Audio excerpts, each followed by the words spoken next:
Well, Ottawa and Ontario offered one of Canada's major steel companies a lifeline today after Algoma Steel, along with others, were targeted by Donald Trump's tariffs.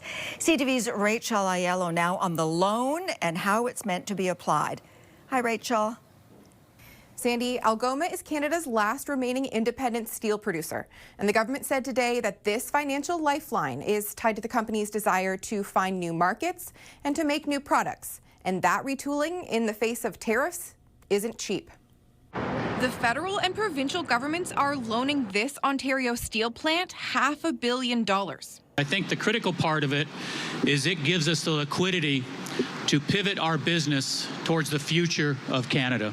The bulk of the financial support, $400 million, is the first to come from a program Ottawa launched in March to help Canadian companies affected by Trump's tariffs. That money and the other $100 million the government of Ontario is lending is to help Algoma afford new equipment and retrain its workers, as the 50% tariff from the United States has effectively closed off what has for decades been a key market for this and other Canadian steelmakers.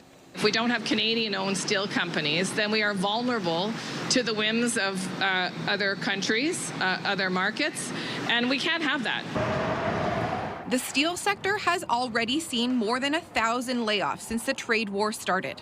The prospect of more is growing every day. Both the minister and the local MPP framed the loan as an investment in Canadian industry.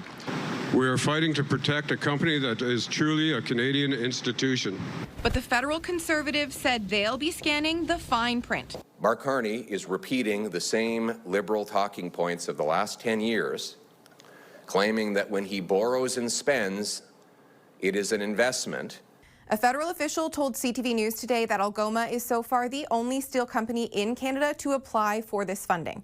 Its CEO estimated today that it could take 18 months to 2 years for Algoma's plans to pivot to a domestic market to fully materialize. Sandy? All right, Rachel, thank you.